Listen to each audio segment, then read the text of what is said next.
Hello, everyone, and welcome to Jack's Math Notebook. And today we're going to talk about real numbers. And there are two categories of real numbers, and they are rational numbers and irrational numbers. Rational numbers can be written as a ratio of A over B, where A and B are integers and B does not equal 0.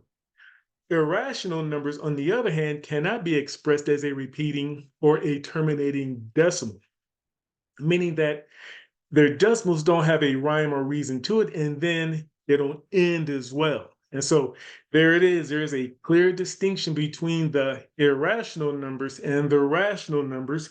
And let's talk about the categories of rational numbers. As you can see right here, everything within this rectangle is a rational number, is designated by the letter Q.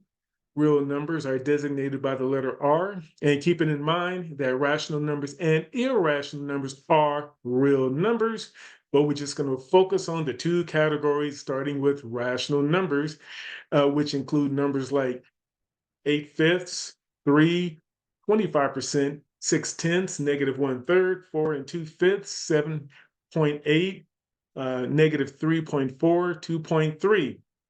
And as you can see, rational numbers are a catch-all. That's why everything within this rectangle is technically a rational number. And so let's now narrow down the definitions of rational numbers by going into integers as designated by the letter Z. And they are essentially the positive integers and the negative integers, just like -2 and -65, or a positive 87 and a positive 100. And then we have the whole numbers, and the whole numbers are kind of like a tag along to the natural numbers because the whole number has to include 0. Okay, whole numbers include 0, so the whole numbers combined with the natural numbers come up with a group of whole numbers. And so, but the natural numbers are only the positive integers such as 180, 206, 34, 900, 3,876. And so there you have it right there for rational numbers. And here are some examples of irrational numbers like pi, the square root of 3, and 9.94687, etc., 3.3166247, and it continues again without rhyme or reason. It does not repeat and it does not terminate. And so there we have the clear distinction between irrational numbers and rational numbers. And let's take a look at a few rational numbers to categorize them, like 48. 48 can be written as a ratio of 48 over 1. And of course, it is a real number as designated by the letter R. It is a rational number as designated by the letter Q.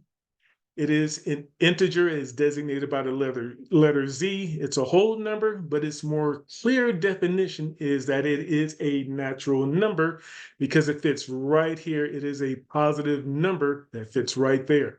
And let's take a look at -6. -6 can be written as a ratio of -6 over 1. And of course, it is a real number.